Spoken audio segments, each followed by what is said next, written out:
Frazier again from Chicago's Dynasty of Legends. We have a special guest here today from California. Just flew in a couple days ago. So we happy to have him here. And his name is Pierre.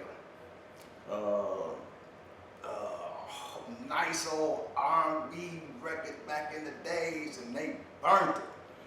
And he's here today, and we're gonna talk about 21st century. And the name of the record that was popular back in the days was "Can You Remember the Rain?" My buddy Pierre. So Pierre, now that we got you in town here, you know, I haven't seen you in a long time, but we finally got you here, and I wanted to talk with you about, you know, how we grew up in the Henry Horner projects, and you know about the boys club and all that. So tell us how you got to before we're gonna get to 21st century, but just growing up in Henry Horner and the boys club. Okay, we'll take it back to when I was about 12 years old, and in the Henry Horner projects, I was the paper boy, and I had a job at Lonnie's grocery store on Washington and Damon. So people always heard me early in the morning singing, delivering the papers. Some people would throw water out the window, and since 6 in the morning, I'm delivering papers, singing a lot of Michael Jackson songs to the loudest top of my voice as I could. Throw water, throw eggs, shut up, stop making all that noise. It was fun, all love. And some people just asked me to sing in the afternoon over and over and over and over again, like in the little playground. Okay, do another one. All right, do this. All right, do that. And make a long story short, one day when I was delivering the papers in 1847, one of the buildings, I knocked on a gentleman's door named Mr. Freddie Williams. And he heard me singing, and I said, "It's collection day." He said, "I don't have no money today." He said, "Are you the one making all that noise every morning?" And I said, "Yeah, I hope I ain't disturbed." He said, "No, I'm not really." He said, "But do you really want to sing?"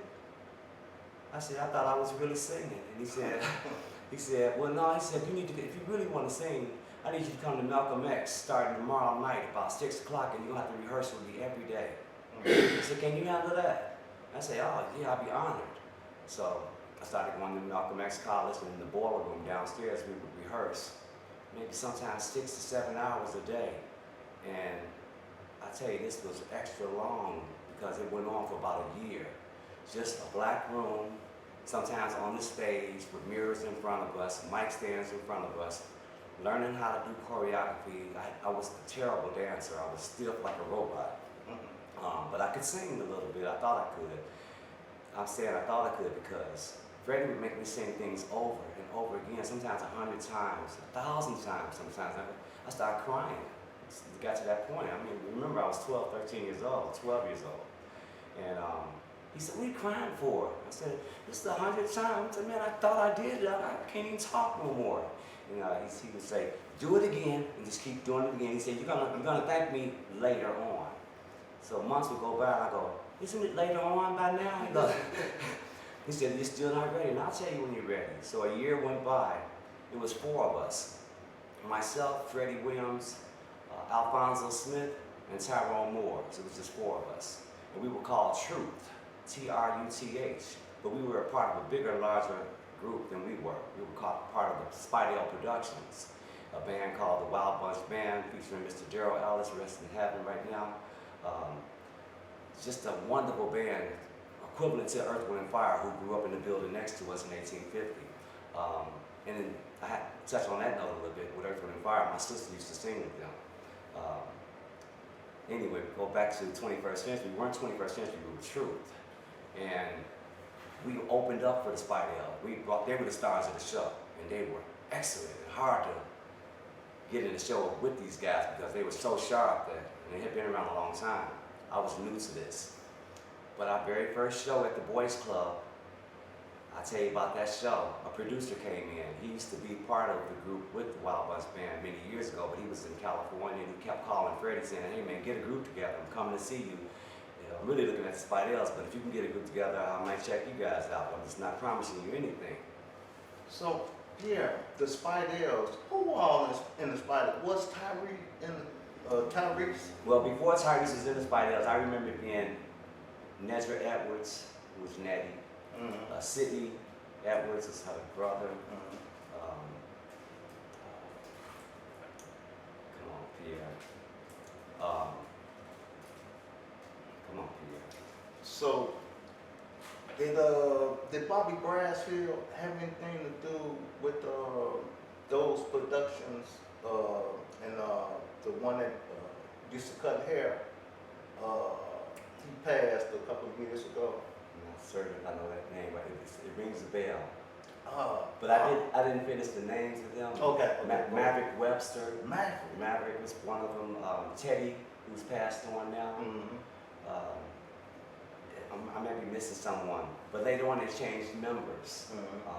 And Tyrese was a part of it. And Tyrone's brother, his twin, was a part of that group. I always wondered about that. I knew he was with the Spider else, but I wanted to make sure. You got it so right. I won't say it wrong. Yes, sir. Yes, sir. Yeah.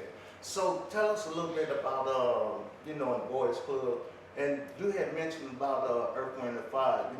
That was our teacher, yes, sir. Our grammar school That's teacher, right. Dave Mark. That's right. And they stayed at 140 Okay. on the first floor. Okay. And so they used to, Earth, Wind, and Fire before they was popular.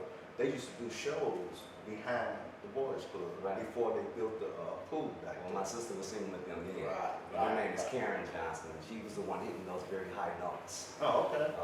She's about 70-something years old now, so she's up there. But she was with them before they ever made records. They also went to school with them, Crane. And I just remember being Freddie and Maurice and Birdie brothers. But Geraldine, your sister, was working with Marvin Smith, who was our producer, who wrote Remember the Rain. So we would be at all their shows. Our manager was the president of security at the Airy Crown, so we would be backstage with them Fire. Okay. When they would pray together, and eat the fruit, and we watched them perform, and we learned a lot watching them. Wow. So tell me a little bit about the Boys Club. Yes, sir. The very first show at the Boys Club really taught us why it took a year to ever get a show going. And that first show took us off. We started out, we came out with, we sung a lot of rock and R&B music. When I say rock, we sung 3 Dog Night, Yes, I'll Be Around About. We came out on stage that way. Then we went into Misdemeanor by the Sylvers, Natural High by Bloodstone, The Stylistics, Bad Luck by the OJs. We had a variety of music, and this is all due to credit to Freddie Williams. He taught us he taught me how to sing. On my YouTube page, I had put you on my YouTube page, and they were thinking that, what used to sound like Michael Jackson.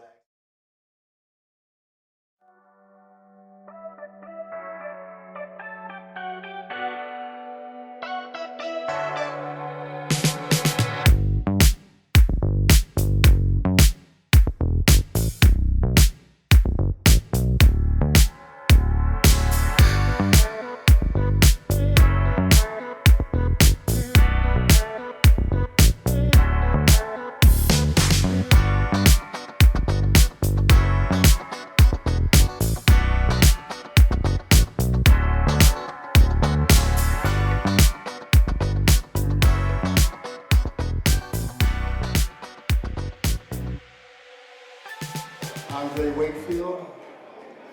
I got a chance to play with Chicago Bulls, Detroit Pistons, and Utah Jazz. Went to Crane High School, grew up in the Henry Hornet Projects over there.